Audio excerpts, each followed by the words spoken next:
Hi, my name is Chloe Crow. Today I will be presenting my informative speech on the values of nutritional balance. So the specific purpose of this is to inform the audience about nutritional value and how these values can relate to American portion sizes. So what if I was able to tell you that the average American consumes more than 50% over the recommended amount of the daily intake of sodium? This is important to understand because later on I'm going to talk about how what we put in our body affects us. I'm a senior at Appalachian State University with a major in exercise science and a minor in nutrition. So to give a little background, I am pretty educated on the topic and I do a lot of research often about this. So in this speech, I will inform you about what kind of nutrients are required in order to properly fuel your body, the effects that this has on your body, and also the barriers that the United States causes for this proper nutrition to be hard to attain as well as costly. The first point consists of my plate recommendations for each meal and daily intakes of the different food groups. The second point is going to overview what a good and bad diet will do to your body, and the third point will cover how difficult it can be to achieve in the United States. So firstly, one of the most important things is to be able to understand what nutritional values mean and what this looks like.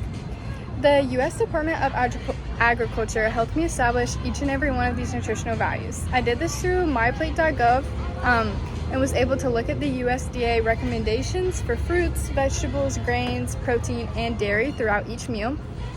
We're going to begin with fruits and vegetables. They should total half of your plate together.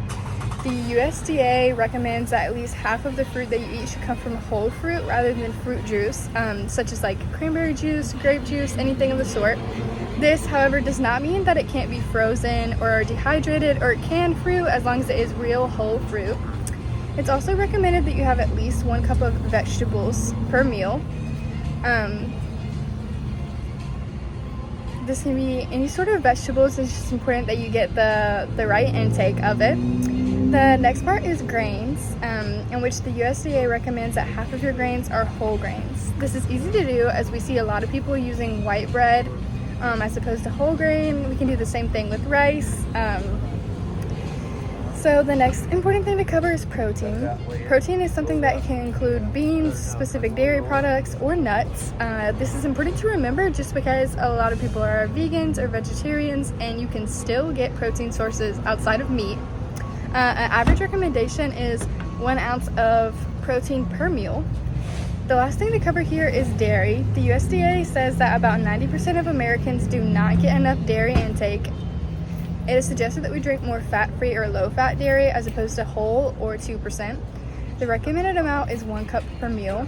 An important thing to remember that Harvard School of Public Health found on nutritionsource.harvard.edu is that the type of carbohydrates matter more than the amount you consume. The best type of carbohydrates you can eat are unprocessed whole grains, vegetables, and beans, as we've discussed earlier.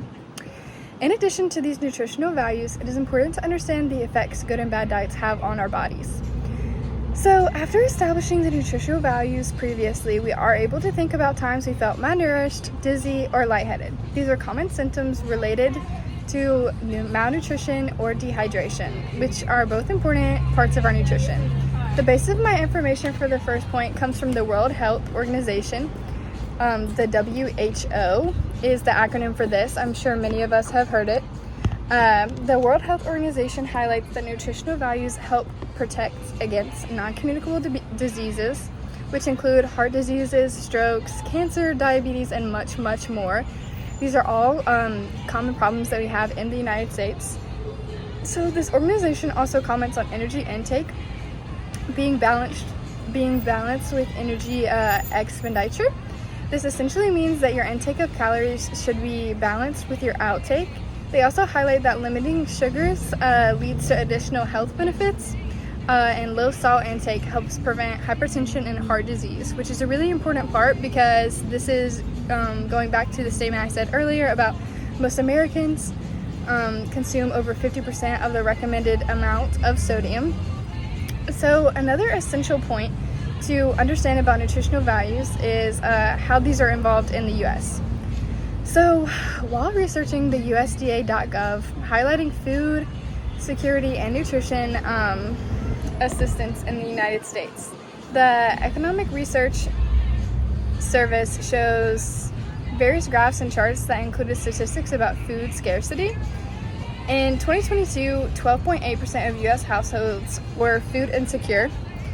During the year on top of this, so 36.7% of households that were below the poverty line were labeled as food insecure. So below the poverty line, I think, is essentially now somewhere between 50,000.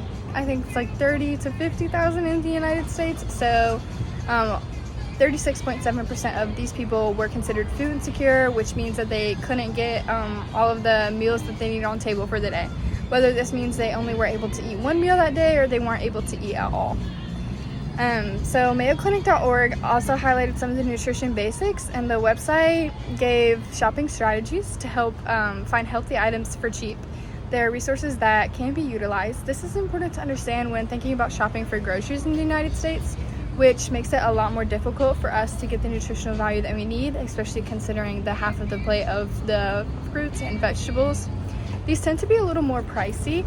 Healthier food is known to be pricier than like fast food or like convenience food that isn't good for us and has a lot of over-processed things and chemicals. So it's important to understand that not only does the United States make it hard to get these nutritional values because of the portion sizes, but as well as making it a little bit difficult since these are hard aspects to meet financially. So all in all, it's important to make sure that we understand what we are putting into our body.